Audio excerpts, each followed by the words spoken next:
Adam, it's time to thank some people who are on our side because we're on their side. You found a new tool, software, Blue Rhythm commissioning software. Robert, I sure have. I think Blue Rhythm is what I've been looking for all these years. Building commissioning can be chaos at the best of times. Most projects I consult on really suffer from poor information management. It's 2019, yet the property and construction industry seems to be firmly stuck in the 20th century paperwork world. I think people mistake emails and PDFs and Microsoft files on their servers and all the different PCs as a digital solution.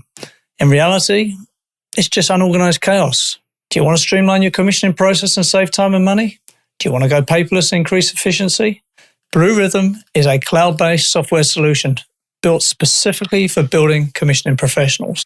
Blue Rhythm digitizes your custom forms and checklists, allows collaboration across project teams, and automates reporting, leaving you to focus on what matters. Their team help you onboard the test sheets you've developed over the years. You can even send it to them in paper, and they will digitize that and put it in the Blue Rhythm system for you. In my opinion, Blue Rhythm pays for itself in time saved on paperwork on a single project. For a demo or to start a free trial, go to bluerhythm.com.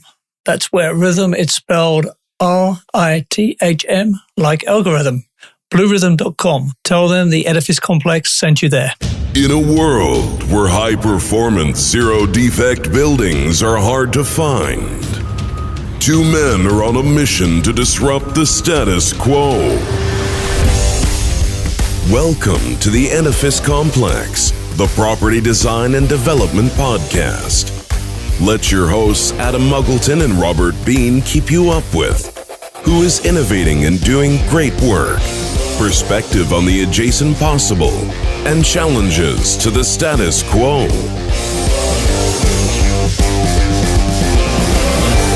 Welcome to the Edifice Complex. I'm Robert Bean, your co-host and unofficial mediator, here with my colleague, always an official agitator and friend and Yoda of most everything to do with buildings, Mr. Adam Muggleton. Say hello, Sir Yoda. Hello there. Okay, so I'm looking forward to this. This is going to be a very interesting, erudite conversation, I think.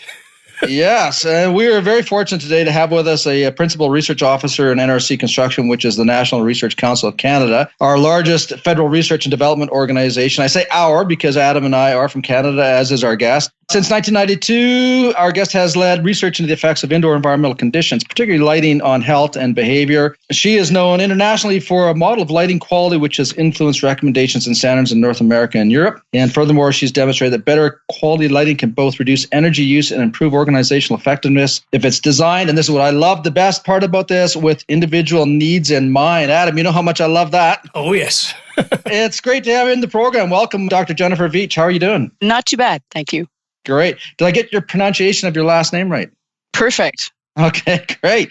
So, Jennifer, you are a fellow of the Canadian Psychology Association, the American Psychological Association, the International Association of Applied Psychology, and the Illuminating Engineering Society. 2011, you received the Waldram Gold Pin for Applied Illuminating Engineering from the International Commission on Illumination. And in 2018, received the IES Medal Award. You're a member of the editorial advisory board for 7 scholarly journals, including the Journal of Environmental Psychology. So we really want to hear more about that.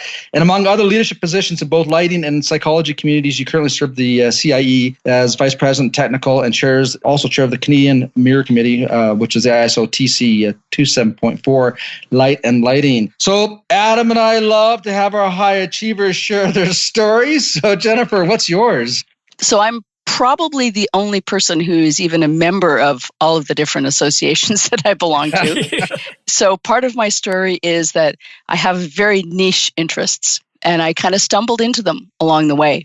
As it happened, I had an interior design professor for a father. And although I didn't know it at the time, he actually had been involved in lighting and lighting education at a pretty high level. In fact, he was presenting at our local IES section in Winnipeg, Manitoba when I was a small child. But of course, I didn't know that, didn't know any of it. As it happened, I also stumbled into an intro psych course early in my university career, which was taught by an environmental psychologist. Environmental psychology is a really niche area within psychology, a very small subfield, really kind of coalesced in the 60s, partly out of response to population and environmental concerns of those days. And so there's not many of them out there, and I happened to stumble into this course taught by this guy, and he included a 2-week unit, and I was hooked. Suddenly, I knew that the physical environment was important because I heard that at home a lot. But here was a way to try to understand how the physical spaces in which we spend our time, whether they're indoors or outdoors, might affect the things that we do and how we feel. And I was really jazzed by that because we're always in a place. And why would you not want to understand that? I couldn't agree more with that. So true. So you started out, what was your first program that you got your degree in? Well, so I actually started out in an undergraduate program in what at the University of Manitoba is called general science, because like many people, I thought I was going to go off into med school. While I was having to make that choice, I took this course and realized, for other reasons, I really don't want to be an MD. And wow, this is a really cool thing. I want to do this instead. So I did finish that degree, but then I did an honors degree in psychology immediately following that, because that's really the entry-level degree you need to go into grad school in psychology in Canada. And then I went on and did a master's in psychology at Queen's in Kingston, Ontario. And then I went on and did a doctorate, which I ultimately completed at the University of Victoria in British Columbia. So what city do you like better, Victoria or Winnipeg? Each of them has its good points.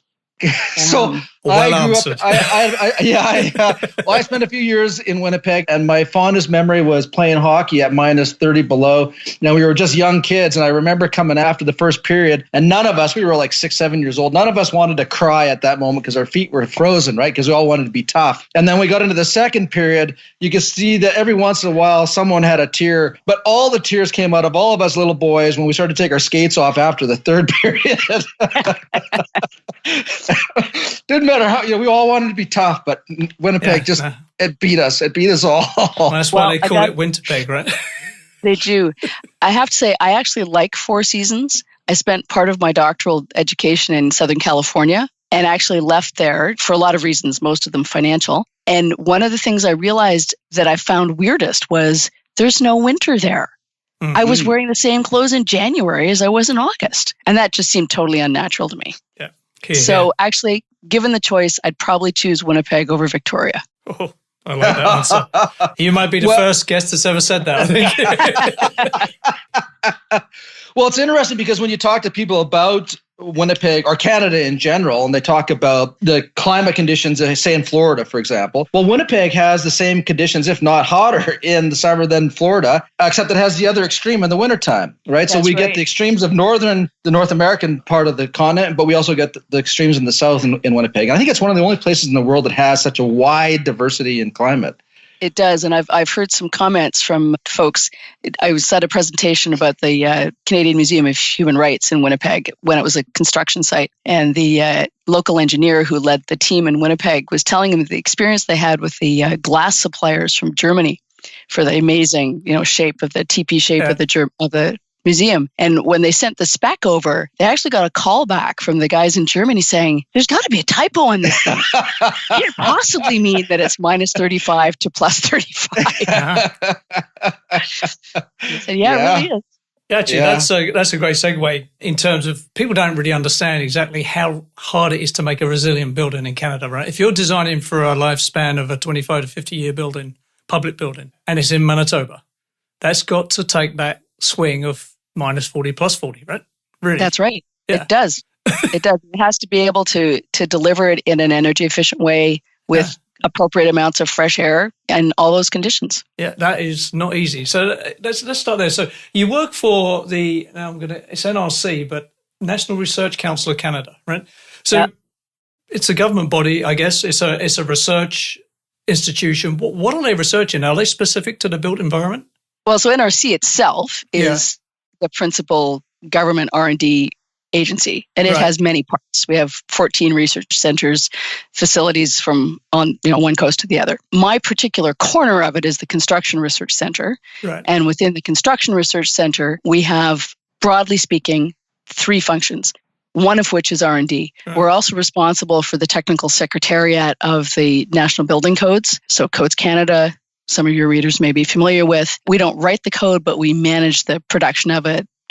Technical advisors support all of the codes committees and so forth. And we also have a materials evaluation service that many people will be familiar with, the Canadian Construction Materials Center. So that's also part of the unit that I'm in, although I personally don't work in either of those things. On the R&D side, we do research in 4 very broad areas: fire research, civil engineering and infrastructure, building envelope and materials, which I interact with a little bit, and the part that I'm in, which is intelligent building operations. And so we have experts that conduct original research in all of those areas, and we also provide some technical services to industry in all of those areas.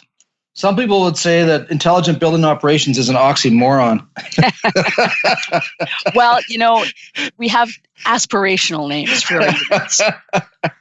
Actually, that's a bit of a trigger for me, because my last talk, the last time I gave a big presentation at a conference was last year in Texas, and I spoke about the potential impact of IoT and 5G on building automation and intelligent buildings. So that's an interesting area of study, because I think that particular area is going to develop massively over the next generation, and it's going to change the game a lot in how buildings are designed and run. Yeah, and I personally have relatively little contact on that specific topic, but I do have colleagues who do, and they're certainly worth listening to because they're doing some really exciting things on that topic. Cool. Yeah. So Jennifer, the whole subject of IEQ, of which of course lighting, your specialty, is one, and it fits in with the air quality, sound quality, thermal comfort quality, all of these other ones. But light and vision, as I understand it, is the dominant sensory system in the body. Someone was telling me it's close to 70% of the body's receptors are assigned to vision. Is that true? I've heard that statistic as well. I think it probably depends on how you count things. I mean, you've got an awful lot of thermal and pain and pressure sensors in your skin, right. And I've never tried to count how many neurons there are. But certainly in terms of information into the body, the eyes have it. Yeah. It's funny. Many years ago, I think it was probably 15 or 14 years ago, I wrote an article. It was called "In a Town Called Comfort, Only the Blind Can See." And the ethos of that article was we were trying to get people to understand the importance of the indoor environment. So we were thinking in terms of air quality, sound, thermal, vibrations, odors, this type of things. And that what we found as practitioners, both Adam and I practicing engineers, well, no longer, we're both retired, but what we were trying to get people to understand that if you let vision drive your decisions, you'll get enamored with the aesthetics of the space. Kind of like your father. Well, I want to come back to interior design because they play a huge role. I mean, big difference between interior designers and interior decorators. And I learned that. I learned that by mistake. I was speaking at ASID in New Orleans, and I got to ride from the airport with the executive. And I was talking to her in the cab going down, and I made the mistake of referring to interior decorators. And for the next 30 minutes, I got a tongue lashing about, the difference between the two. But anyways, coming back to the stimulation that the vision plays in decision-making processes and how that affects productivity, can you address that or talk to our audience about the importance of that? So in addition to studying lighting, I also study acoustics and ventilation and thermal comfort and how those things work together. And I've also done some work on the related issue of how you lay out or design a space, particularly office spaces. Most of my research concerns workplaces. And what we found is that all of those things work together. So one of the things we're well known for as a group, particularly I and my colleague Guy Newsham, is a model that brings together people's satisfaction with sort of lighting and daylighting, satisfaction with the privacy and acoustics aspects of the work environment, and satisfaction with ventilation and thermal comfort. And those three things are actually very highly intercorrelated. Those together contribute to what we call overall environmental satisfaction, which, as you might think, is your evaluation of the whole environment you're in and how good it is. What we've also done is to link that overall environmental satisfaction to job satisfaction, and then in turn to show that that's related to people's commitment to the organization and their intent to leave the organization. Obviously, what you want is there a negative relationship, right? So people who are more committed to their organizations are less likely to leave. And of course, turnover is a big expense. So that model is really important in showing that the physical environment that people work in, all of those different elements working together, actually has a measurable, not huge in terms of statistical connections, but a real and measurable effect on people's likelihood to stay with that organization. So if you don't get the physical environment right, you're actually going to experience poorer retention. So separately, we've also done some work on that, specifically in relation to lighting and some other interesting outcomes in the same model. So I have a question for us. So you mentioned earlier that you enjoy the changes in seasons. And so I've been reading quite a bit about, the tension that's created between homeostasis and allostasia. I think that's the correct word. pronunciation. So for those that are listening, maybe you can define what homeostasis is and what allostesia is, and of course the tension that exists between the two of them. And for me right now, I put my faith in the neurosciences and trying to understand the levels of stress, and at what point is allostesia beneficial to the occupant, and at what point does it become stressful? So maybe you address that? Well, so homeostasis is the idea that there's sort of one optimal level, and you want conditions to keep you at that sort of optimal level. If one thing goes up, the other thing might go down, but on balance, you're in that same place. The idea of allostesia is a little more adaptive. That is to say, there isn't one absolute level that you want to stay at, that in fact, your desire is going to ebb and flow because of a bunch of other factors over time. And the solution is not for the physical environment to create that static condition, but for the physical environment to enable people to adapt the environment to the desire they have at any particular moment. Right. So it's recognizing that. So a good example is, I was thinking about the thermal example a minute ago. In the winter, where I am, of course, it's Ottawa. Today, it's quite cold outside. They tell me it's going to get abnormally warm 2 days from now. But in the winter, I generally wear a couple of layers. And that's partly because maybe there isn't perfect thermal control in my building, and I know I'm going to get hot and cold during the day. But it's also about knowing that I'm going to need even more layers when I go outside when it's really cold. So my dress is adaptive to the season because I don't wear the same clothing in August when it might be 30 degrees outside. And that's when I fall into the category of the people who are not wearing as many layers in summer and don't actually want it to be as cold as some engineering assumptions might program to achieve in my building.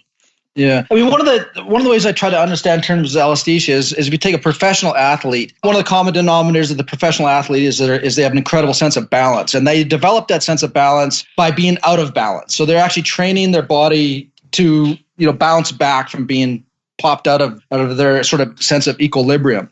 Mm-hmm. And I see that, in terms of the sensory systems as well. And that when I read the research work, the people are saying, it's beneficial for the body to experience being in a state of some discomfort so that it can enjoy the environment when it's back into homeostasis. And that movement back and forth, that ebb and flow is beneficial for the body. But to sort of illustrate how complex this is in your field is that you have both homeostasis and allostesia within each of the sensory systems, and then you also have the integration of that.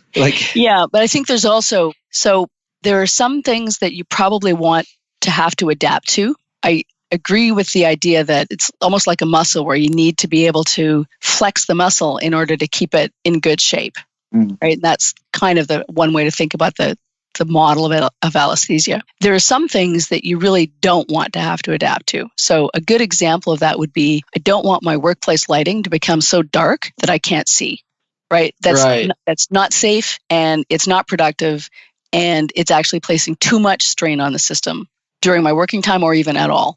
But that being said, neither is it healthy for me for that lighting to be, unfortunately, as most places are that don't have windows, static all of the day, because it does two things. One is it's boring, and that actually creates a stressor of its own because we need a certain amount of environmental stimulation in order to remain interested and alert and responsive to our surroundings. And it also probably means that for at least some of the, not probably, it does mean that for some people, that static lighting condition is not going to be the condition they need at that time, because what I need is not necessarily what you need. And so really this is kind of, when you look at the work that the Delos group are doing, and also the new building that the Rocky Mountain Institute has, which is, basically they said, okay, let's build a building. We're going to baseline the environment that's actually below most people's satisfaction levels, but we're going to give them personal environmental control systems at each of their desks. Mm-hmm. And so the adaptive part of it becomes really, really important. So actually, going into it, the psychology thing comes in here. So I've listened to this. I mean, engineers who design buildings, the whole linking of lighting, acoustic ventilation in the IEQ thing, very few people actually, they pay lip service to that, but very few people do it. But the control aspect of it fascinates me, right? Because like what the Rocky Mountain Institute are doing, giving you this wide band, and then within that band, giving you tools to control your personal environment. That's the holy grail, right? Yeah, absolutely. Yeah. Yep. And in fact, what Guy and I Guy Newsham and I did over many years was to demonstrate that for lighting, at least, any given fixed lighting level will only really be satisfactory for, at best, 50% of the people. Wow. Yeah. Everybody else is going to want something that's either higher or lower than that. And so that idea of a band is really valuable, because if you can give people the ability to tune their local lighting to the level that they need, then you're satisfying more of the people. And in the work that we've done, we've shown that giving people that individual control triggers all kinds of good things in their evaluations of the space, their environmental satisfaction, their job satisfaction, et cetera, et cetera. In addition, this is actually exactly what I referred to a minute ago. In addition to the reduced turnover intent, you can also see better health and well-being outcomes, including less self-reported paid time off. Yeah. So providing that personal control pays off. And what's complicated about the way buildings are built is that often that kind of effect, although it's part of the total cost of ownership of the building, it's not in the conscious awareness of the person who's outlaying the capital cost at day one. Right. And so unless you can make someone accountable for that, then they're not going to pay the extra money to have that kind of control, unless you've got someone like the Rocky Mountain Institute who gets it. Yeah, so I think the only way to deal with that particular problem is the owners have to really be explicit about that want, right? So that's right. In my personal view, all problems begin and end with the owner's requirements document. You know, an owner just says, give me a LEED Gold building. That doesn't mean anything, right? No. Give me a LEED Gold building with a bandwidth with these parameters. That's something else, right? Yeah. Well, and give me a LEED Gold building that also prioritizes the needs of my occupants. Yeah. Good luck with it's that. Even better. Yeah, I had adopted a philosophy many, many years ago, and it was designed for people, good buildings follow. And in our own practice, when we could sit down with the owner and talk about, well, basically we sit down and it was a heart-to-heart discussion, like, what do you actually want from this project? Like, what does this mean to you from an environmental point of view? Is this an investment property, or is this a property you're going to hang on to? Is it something you're going to lease? That drove a lot of our discussion. And we always knew that when the owners were educated, and a lot of our clients were actually other engineers, or they were from the medical field. And so they had a much higher level of understanding to the sciences. Mm-hmm. But Adam, in your world, as a past property developer, it was all about the money. It was never all about the Benjamins. So this is where I think NRC, as sort of being government adjacent, this is where I think there's a good role for government. As a recovering libertarian, it kills me to say this. But the government of Canada, for example, right? They could really change it with how they do it, right? They're not great at asking for buildings and having buildings done for them. They do tend to take what the market gives them. But if they could, with the help of NRC maybe, ask better and be very specific in what they ask for, and then crucially, and this is where most of them fall down, actually insist on getting it, right? Because I find some clients in Canada, they ask for it, and then they get bullied by the contractors. Oh, no, we're not doing that. And they go, okay, we're not doing that then. Right? But if you really ask for it and enforce it, and you might have to, really get nasty, and this is where people don't like it. But if you do it a few times and then have these examples out there, the whole thing could sort of get a flywheel effect, right? But this is where I think the government has a great role to play in being the example. And then hopefully the private sector will follow on. What do you think about that? Yeah. Well, I think you're right, but there are, in fact, a lot of forces that mitigate against that. Right. One of them being that the government does have to be really cost conscious, right? Because that a lot of people place a lot of scrutiny on government budgets. Yes. And, well, I don't follow the press in the US on this topic the same way I do for self-interested reasons in Canada, but it's pretty easy to accuse public servants of having a cushy life and of, having it all too nice. And so there's definitely a tendency for government projects to not want to make it too nice, because if it's too nice, then you're spending too much, and really the taxpayers are on the hook for that, and that's not okay.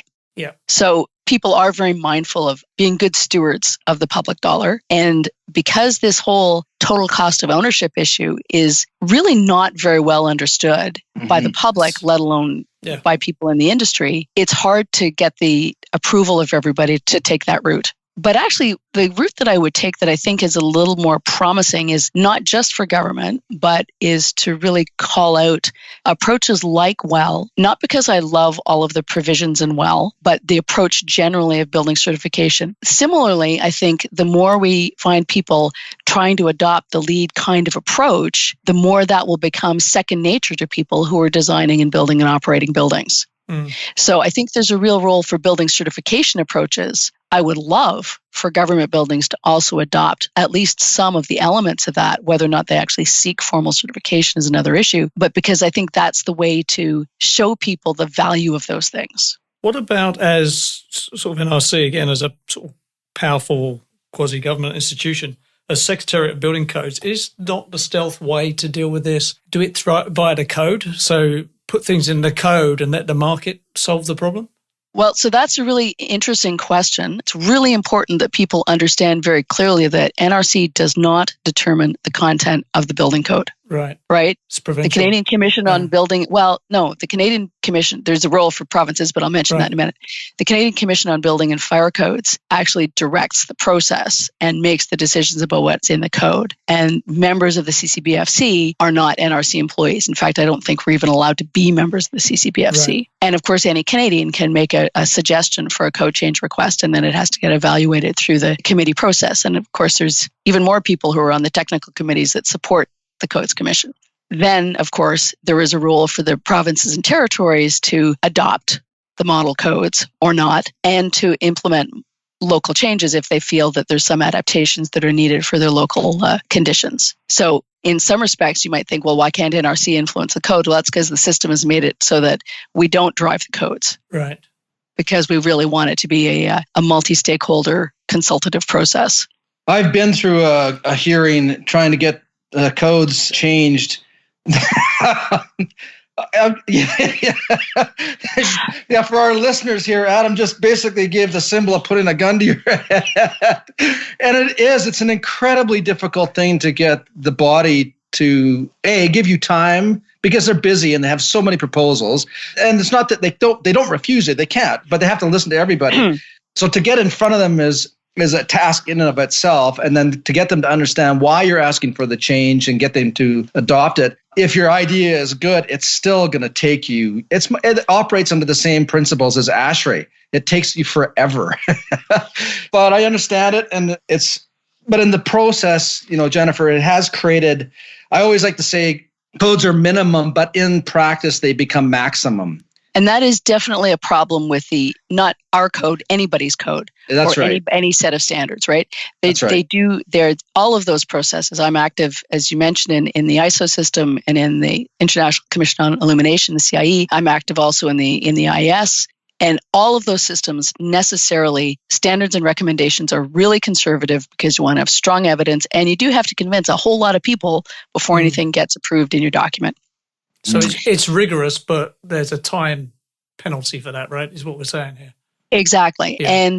And also because you do have to convince a lot of people, and there's a lot of opinions out there, and sometimes it's hard to convince enough of them. So yeah, it is a problem also, you're quite right, that standards are intended to be minimum. And the idea there is to exclude the possibility of really bad, dangerous stuff being built. And it's not intended to stop anybody from doing something better. And that's really what the building certification schemes like BREEAM and LEED and even WELL are really intended to do, is to encourage people to strive for better.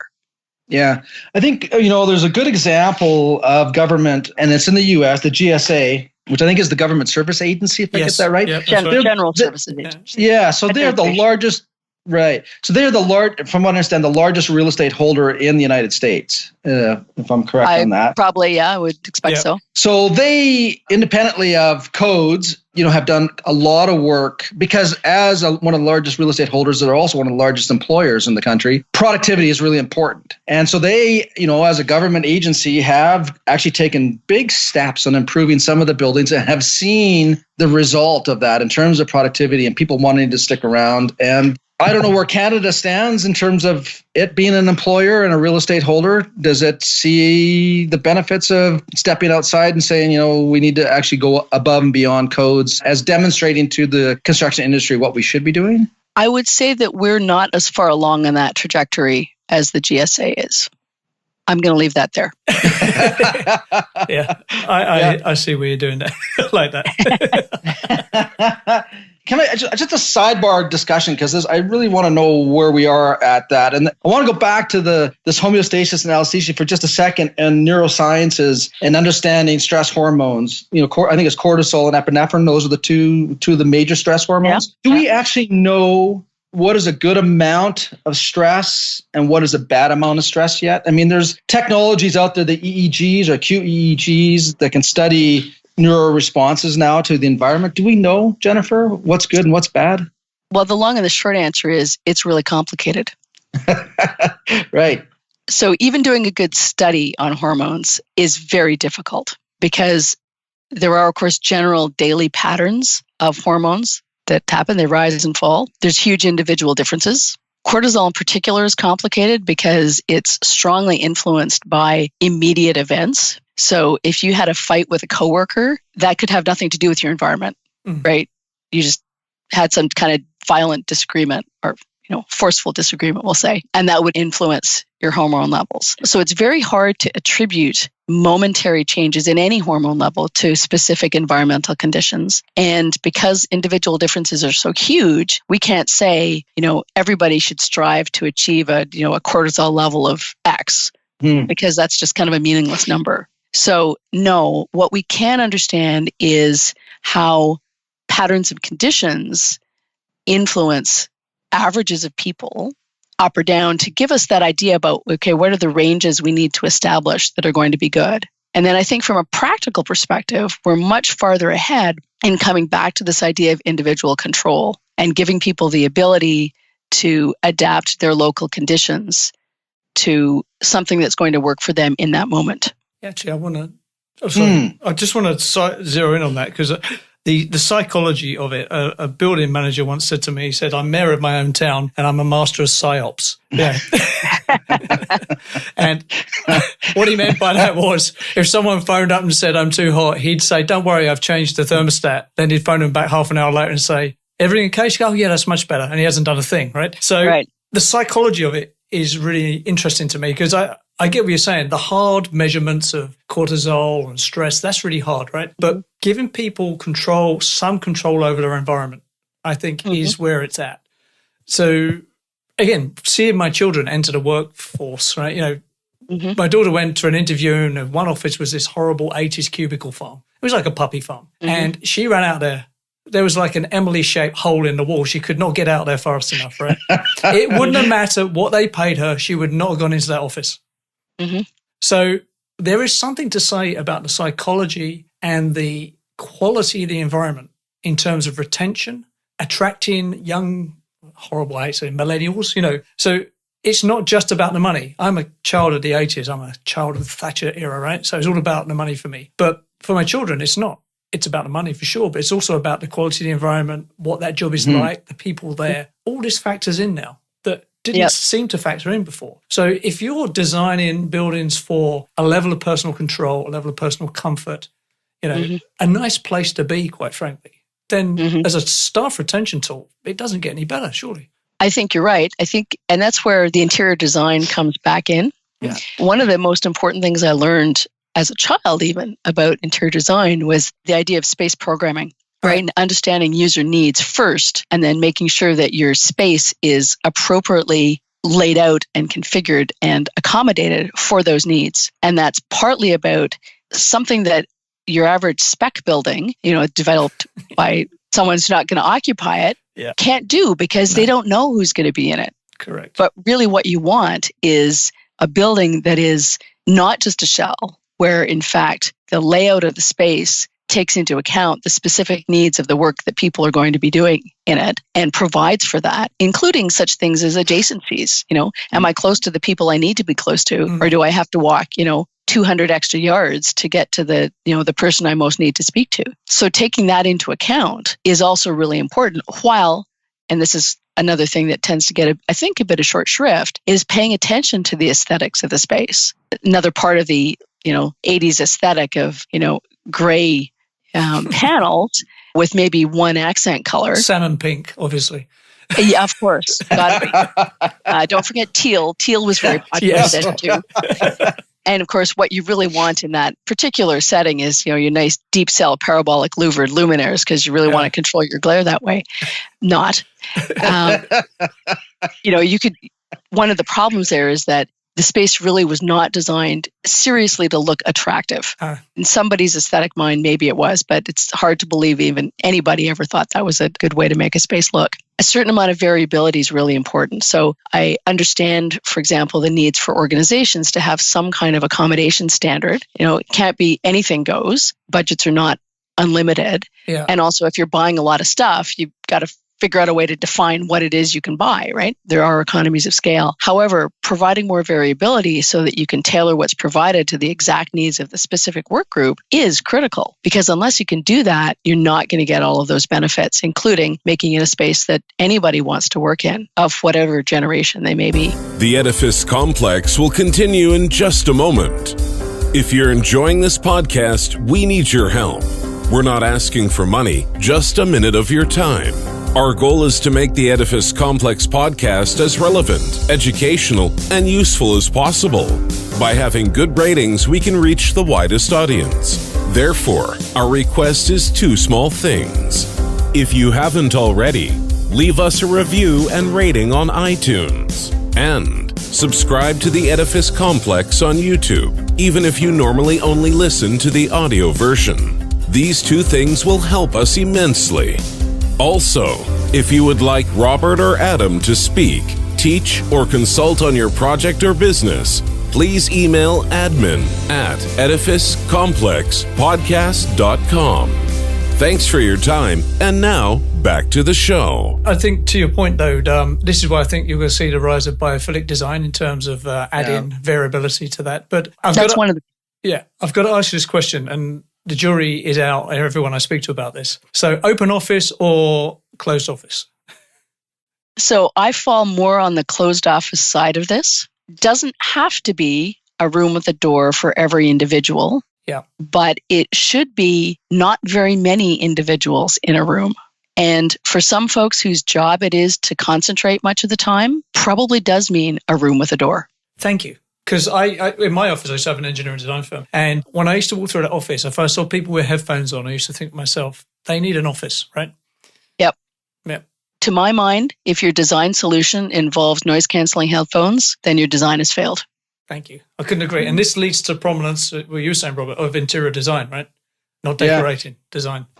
Yeah, so Jennifer, the love of my life is a registered interior designer, and she dragged me down to NeoCon in Chicago, where the big interior design show is. Mm-hmm. And my eyes were completely opened up to the incredible responsibility that interior designers have for a space, and how they're really one of the unspoken heroes in the world of architecture. And that's where we met. That's where I met Bill Burrows, who's one of the biophilic experts. I don't know if you know Bill or know of him. I know of him. Yeah.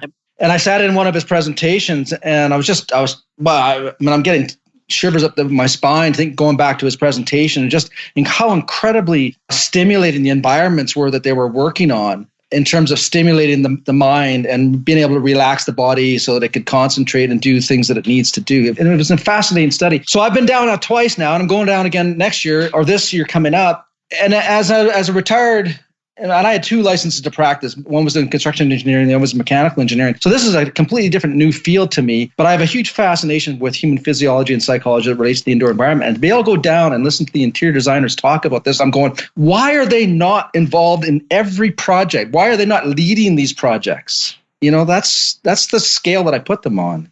Mm-hmm. Well, I think you'd have to ask them that, although I did witness from the outside the challenge of that sort of growing profession through the 70s and 80s. My father was very active, actually, in the Interior Design Educators Council and some other professional groups. So I kind of witnessed that from the outside. And I think there's a lot of folks who even today don't fully understand the scope of practice of a qualified interior designer who's gone through the exam process.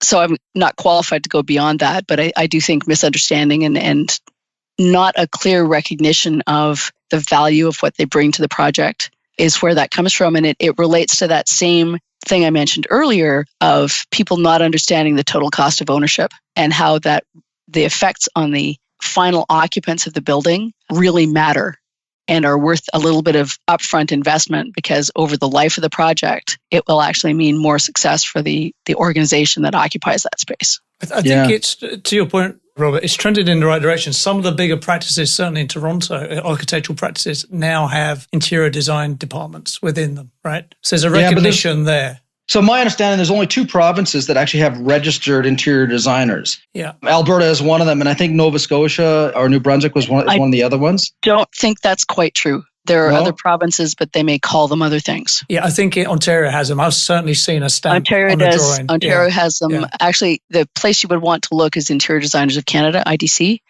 which will provide that information. Yeah. But I know that Manitoba does, because that was actually one of the things my father was active in, was getting legislation in that province. So these are not architects who have become interior designers. This is a specific field in and of itself, right? Yeah. But to answer your earlier question, why are they not prominent? Because the answer is architects would rather cut their own heads off than let someone else lead that job, right? Well, that's somewhat true. And I don't think this is true now, but I know it used to be the case that architectural firms were not permitted to have owners who were not architects. Mm-hmm. Yes. And that prevented career progression. Yeah. Of course, for anybody from any other profession, engineering included. So there's a lot of that kind of professional rivalry, which I think has been somewhat of a barrier to coming at the integrated design approaches that all of these things that we've been talking about really require. Yeah. We're trying to get somebody on from the profession. Hey, maybe, is your dad still alive? No, he's not, sadly. We're certainly looking for someone who can represent that industry. I'm going to take the 10 seconds here to tell our audience that profession is like any other profession, architecture, engineering, 4-year program, 4 years of articling, have a professional practice, ethical requirement, and they deal with things like fire exits. And as we start to understand more about indoor environmental quality, we talk about choices of materials and outgas and VOCs. They have a huge, huge impact on human physiology and psychology. So there's my 10-second blurb on in favor of supporting interior designers. Yeah, I think you're right. As the importance of the interior space becomes more recognized, they will become more prominent, right? One of the most polluted places you can be is your own home with VOCs. Mm-hmm. Yes. Who talks about that? Not many people. Now, I want to be respectful of your time, Jennifer. We're coming up on 50 minutes here, so I want to be respectful of your time. Towards the end of the interviews, we normally do a few rapid-fire questions, if you're okay with that. Yep. Okay. So as a father of 2 daughters who are in the workspace, one of them in the engineering space, I am very interested in seeing sort of high-powered women in places. I think you fit that bill. So have you any advice to a young woman graduating from architectural engineering school coming into the industry? So I have not personally experienced any barriers to career success, although I know other people who have. Right. And I think the most important thing is to find something you really believe in and keep doing it as well as you can. And then nobody can gainsay you. And I think that's really the key, is you do have to be really good. There's an element of the Simone de Beauvoir comment about, to be recognized as just as good, I actually have to be twice as good. It's still going on, but I have not personally seen successful women held back. Yeah, do you know what? I'm glad you said that, because sort of half the women we speak to say that, and the other half say they've had problems. So it is a mixed bag out there, but it's not all bad news, right? It's one thing to take away, right? So thank you for pointing that out. Yeah, I mean, one of the earlier guests that we had on, I think it was Cecilia, who was from Mexico, was an engineer out of Mexico. And, she said the nice thing about the sciences is that it's, from an academic, intellectual point of view, there's no gender barriers when it comes to science. And if you have a background in sciences, it can take you down any career path that you choose. The fundamentals are there. But every one of the guests that we've had on have basically reiterated that, be passionate about what you are, be really good at what you are, stand up for who you are. But I think that applies to both genders. But for the women that we've had on, it's been a real success formula for them. Mm-hmm. I think also one thing that has complicated my path a little bit is when I started here, I was really the only psychologist doing the kind of work that I do in a universe of mostly engineers who had not really thought much about people in the built environment before, and who at the time, now we're talking 30 years ago now, really thought that anything psychological was just kind of soft and squishy and not very scientific. Mm-hmm.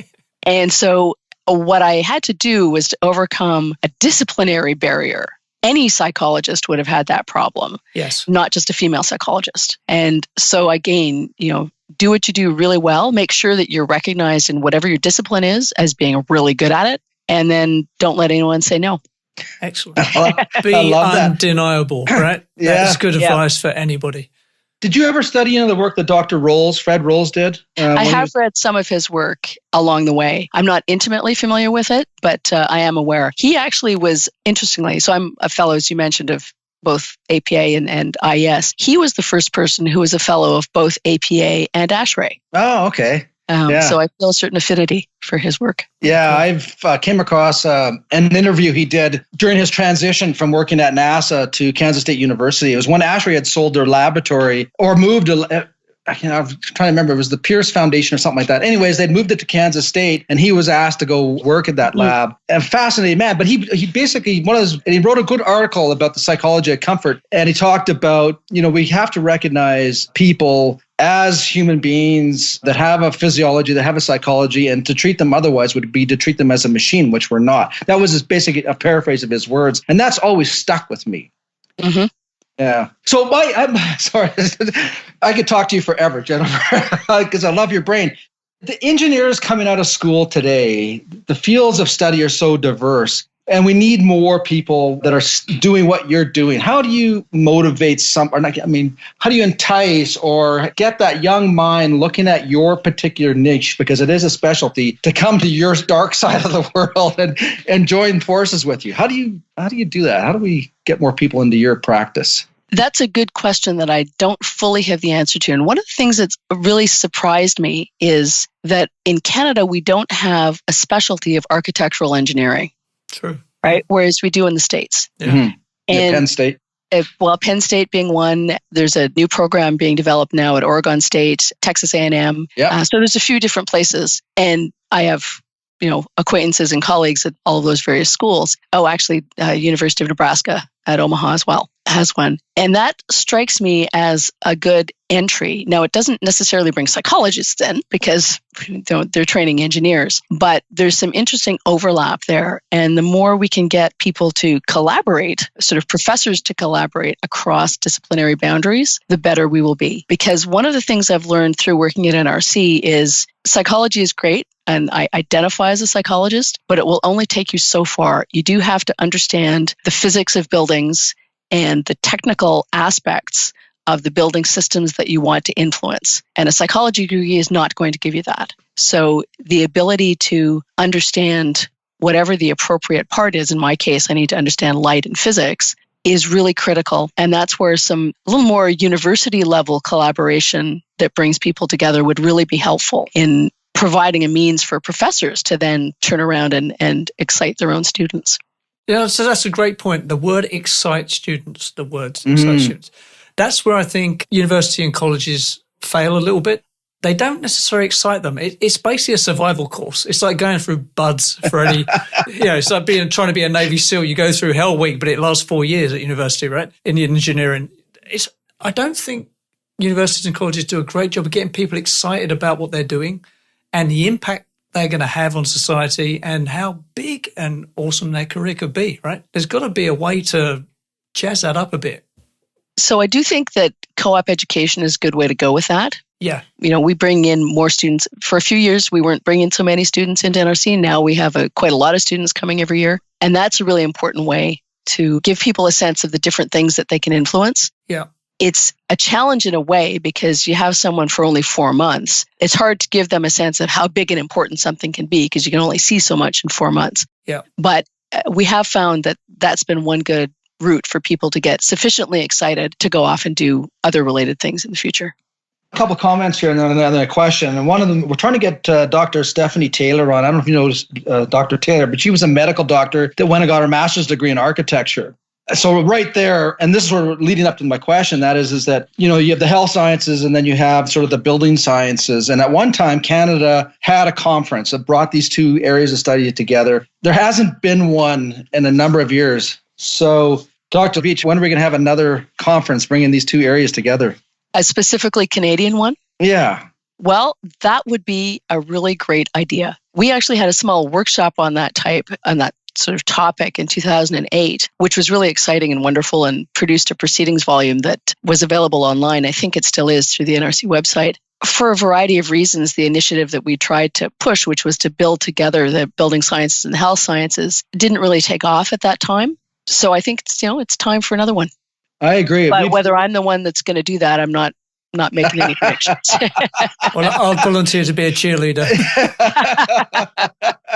It's a big task, but we've come a long ways in 10, 15 years. Yeah. The knowledge that we have, and I think it's time now to bring those in both areas of the sciences. Yeah. I think it is time to, and yeah, if that happens, we'd like to know about it, obviously, and we'd be happy to promote that conference as well to our show. Absolutely. Yeah. Okay, Jennifer, thank you very much for coming on. Again, I could talk to you forever, actually. There's such a lot going on there. But thank you very much for your time, and really appreciate it. You're welcome. Adam, that was an awesome they're all awesome. But, because I have a passion, as you do, for the buildings and architecture and the sciences, having someone like Jennifer come on who brings with her an incredible background. I mean, having a father who was a professor in interior design right there set the stage for her, one of her appreciations for the built environment. And for her to tie that in with psychology is it's such an interesting niche. And, when we look back, so let's just say we're 40 years in the future or 50 years in the future, we'll look at the work that Jennifer has done and her colleagues and seeing how they actually influenced architecture and for the better. Yeah, the psychology aspect is really like the ninja skill there, right? So, the loss of baby boomers retiring, the skill losses that are going out in the industry, the ability to attract good people is going to become a key determinant in being successful or not, right? Part of that attraction is going to be environments where people want to work. There's a reason Google has slides and ball pits and, and massages there, right? Because it's a way of attracting hard to get talent. And that philosophy is going to spill down everywhere. If you're running an architectural firm and you've got a choice of employers and one of them's got a horrible, hideous 18 salmon pig office and one's got a nice modern office, where are you going to go? Absolutely. So, and it's a big field. I mean, you think about, and like her area of sound, lighting primarily, but sound and the psychology of that. But then you throw in all of the other sensory systems and what we're learning from a psychological point of view, but also a physiological point of view. And it illustrates how complex it is, but it also is an incredibly fascinating study. And I got, if there's anybody that's listening that is in, engineering or planning to go into engineering, we're talking about adjacent education. Marcel Harmon, who has a PhD, but his 3 degrees came from different fields. Boy, an engineer with a psychology degree, wow. Yeah, he's a really interesting dude because of the way, life's a Venn diagram for me, right? And that guy's Venn diagram is pretty awesome. And same with Jennifer's, right? So you overlap these things and, there is just a unique skill stack there that hopefully leads to insight and change, right? Yeah. The days of just being a monotone, single skill person, I'll falling away. 30 years ago when you and I started, it was great to be a mechanical engineer. You could stay in that lane and have a great time and everything was good. But as complexities come on and other things are hidden, it's not enough anymore. No. That becomes a foundational skill. And then you have to add on other skills to that. Yeah. I got to think we got to try to get somebody on from TransSolar because TransSolar in many ways represent the practitioner level of the Dr. Veitches of the world, or the Fred Rolls of the world, where there's all of this building health sciences in their brains, but it's sitting there, in an institute. Yes. Where the folks like TransSolar are up to some degree, have an appreciation for the two worlds and bringing them together. But we should try to get somebody from TransSolar in. I'm up for that. Well, one thing I am going to borrow is what you said in there. Codes are minimum, but become the maximum. I do like that. Yeah, maximum in practice, and it hurts us. It was nice actually to have Jennifer's voice on the code because I didn't realize that NRC was so detached. No, nor me. I from the doc. Yeah, that was nice. Interesting. Yeah, nice clarity on that.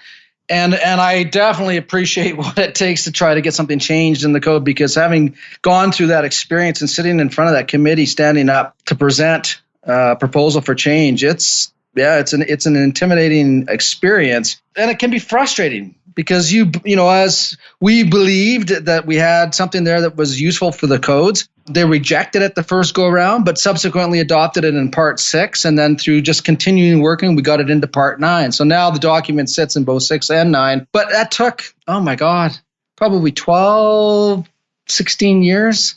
It was a long time, you know? Someone said to me in America, American engineer said, code tends to lag the industry generally by 10 years. Yeah, I would agree with that. And absolutely. That sounds right? Yeah. Building code is one of them things that's great, and it serves certainly a worthy purpose of making sure things are safe. But it also has an unintended consequence of inhibiting change and innovation, I think, right? Because it's meant everyone conceived it. This is the minimum. Don't kill people. Make it nice, right? No one's going to die here. And that's great. But it also became, that's the bare minimum, dude. I am going to chisel this down to that. And that wasn't its intention. No.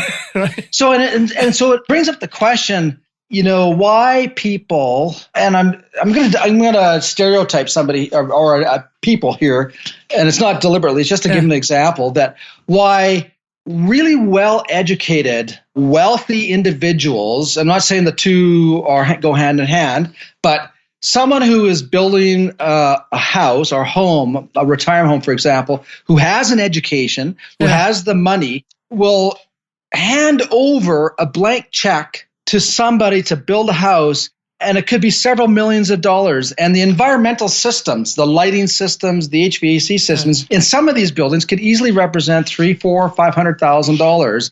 That same individual, if they're going to spend $400,000 or $500,000 on, say, plastic surgery or a boat or a Ferrari or go towards an airplane, that person will research that to death. Yeah, and they'll be quoting the specs of that Ferrari to their buddies. Absolutely. Drunk, right? Absolutely, right? But when it comes to their indoor environment, it's like they get stupid.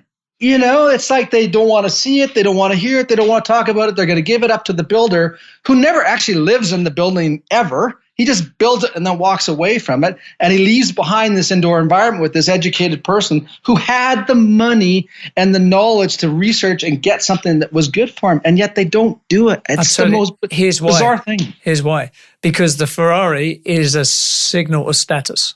Right? Polished floors and radiant heating and displacement ventilation. If I walk in someone's house, they got that, I know they're a baller.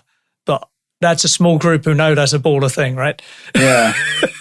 Explain to our audience what a baller is, because so a baller is someone who is just, when you're balling out of control, you're just crushing it everywhere. You got money. If you're a man, women are falling at your feet. You're driving a great car. You're living a great life. You are just out there, right? Yeah. You're balling. Yeah, and yet when it comes to some things like that, they're no different than the uneducated person who doesn't have the wherewithal to buy good environments. It's the most bizarre thing in the world. You know, and I guess going back to my comment in the interview where I said, most of our clients are other engineers or people from the health sciences. Yeah. And they get it, but that was a small amount of people that do that. And if they only knew, the results that the Jennifers of the world or the Ed Aarons of the world or the Bill Bonfils or the Barney Olson, the people that we've had on that specialize indoor environments, if they only knew what these people knew or know, they would fire half of the builders that they worked with and say, The challenge is to make it make it braggable, make it a status signal that you've done this. Because the problem is all this is embedded technology in your house, right? So it's very hard to make it a status signal or a high value signal. Somehow the industry's got to find a way to let people brag about it. Yeah. Right. And I think and I totally agree with you on that. And I think one of the other challenges is that consumers in the home buying market have been led to believe through the process that the tradesperson is also the engineer. And when that is not the case at all. People need to understand that what tradespeople learn is how to put things together so that it's in compliance with the code, but they're never taught the why. Yeah. And so understanding why we do things like lighting analysis and thermal comfort analysis and sound analysis, these environmental analysis is not part of the trades. That's part of the engineering profession, which doesn't often become part of the building profession in the house building segment. Yeah. So they go to buy a house. The builder says, well, our contractor, our mechanical contractor, he'll put together a heating, ventilation, and air conditioning system. And the person goes, okay, not understanding that, there's a different, I go back to the word carpenter. The carpenter is a big word because you can be a finishing carpenter, you can be a framing carpenter, and you can be a cribber. Yes. Right? I was a cribber and I was a framer. I would not hire me to be a finishing carpenter because I suck as a finishing carpenter. Right? But when people say the word carpenter, they think, okay, well, you can do all of those things. Yeah, that's right. And that's what happens to the trades. When they say you're a mechanical contractor, the consumer thinks, okay, well, you can do engineering work and you can do all the design work. But that's not the case. People need to understand that.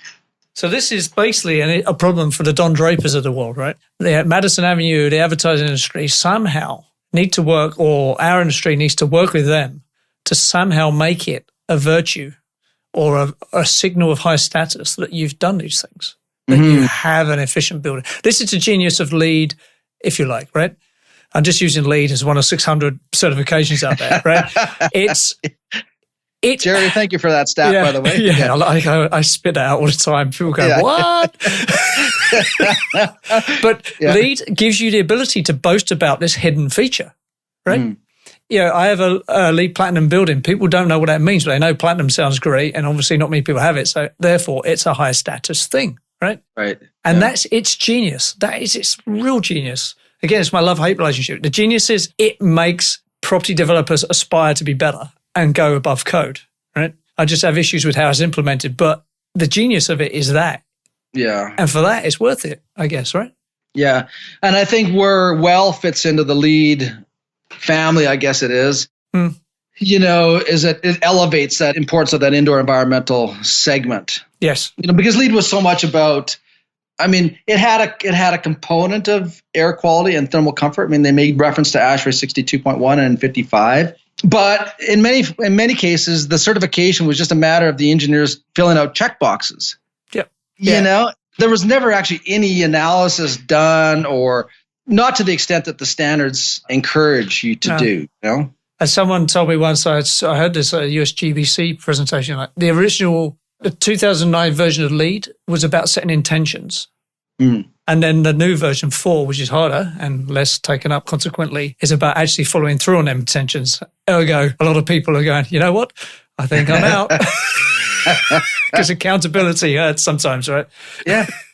Because now you have to actually do some number crunching. And provide a little bit more evidence. So I don't know. We live in interesting and great times, but there's a long way to go, which is why if you're young and come to this business, there's a lot to do. So come in and do it, because there's a lot of work to do. There's a lot of things to pull together. It's a great time to come into this business. So as I'm getting near retirement and getting older, I get a little bit jealous as I see young people starting their careers, because there's so much in front, right? There's so much to do. Yeah. It's nuts, man. Well, and those doors have been opened up by people like, Dr. Veitch, Yeah, absolutely. And all of those people that are doing that work is opening those doors for those young minds to come in and continue on their work and make a difference. Yeah. So I'm with you. If I could only go back, we can't, but if I could, I would be just as enthusiastic as I am today, if I was starting again. Yeah. I agree. So to wrap this up in a way, and a nod to our last guest, is there's a lot to do here. And if you're mechanical, electrical, architectural, even with a psychological degree or an interior design degree, there's a lot to do. All these disciplines are merging. There's going to be interplay between them, interconnections between them. There's going to be exchange of knowledge between them. It is a great time to be alive and be in the built environment business. So come on in, make the change, right? Nice words to close this interview down, Adam. Always a pleasure. Loved it. See you on the next one. All right, take care. Cheers. You've been listening to the Edifice Complex podcast with Adam Muggleton and Robert Bean. To access show notes for this episode, visit edificecomplexpodcast.com. Also, if you would like Robert or Adam to speak, teach, or consult on your project or business, please email admin@edificecomplexpodcast.com. See you next time. Adam, it's time to thank some people who are on our side, because we're on their side. You found a new tool, software, Blue Rhythm commissioning software. Robert, I sure have. I think Blue Rhythm is what I've been looking for all these years. Building commissioning can be chaos at the best of times. Most projects I consult on really suffer from poor information management. It's 2019, yet the property and construction industry seems to be firmly stuck in the 20th century paperwork world. I think people mistake emails and PDFs and Microsoft files on their servers and all the different PCs as a digital solution. In reality, it's just unorganized chaos. Do you want to streamline your commissioning process and save time and money? Do you want to go paperless and increase efficiency? Blue Rhythm is a cloud-based software solution built specifically for building commissioning professionals. Blue Rhythm digitizes your custom forms and checklists, allows collaboration across project teams, and automates reporting, leaving you to focus on what matters. Their team help you onboard the test sheets you've developed over the years. You can even send it to them in paper, and they will digitize that and put it in the Blue Rhythm system for you. In my opinion, Blue Rhythm pays for itself in time saved on paperwork on a single project. For a demo or to start a free trial, go to bluerhythm.com. That's where rhythm is spelled RITHM like algorithm. Bluerhythm.com. Tell them the Edifice Complex sent you there.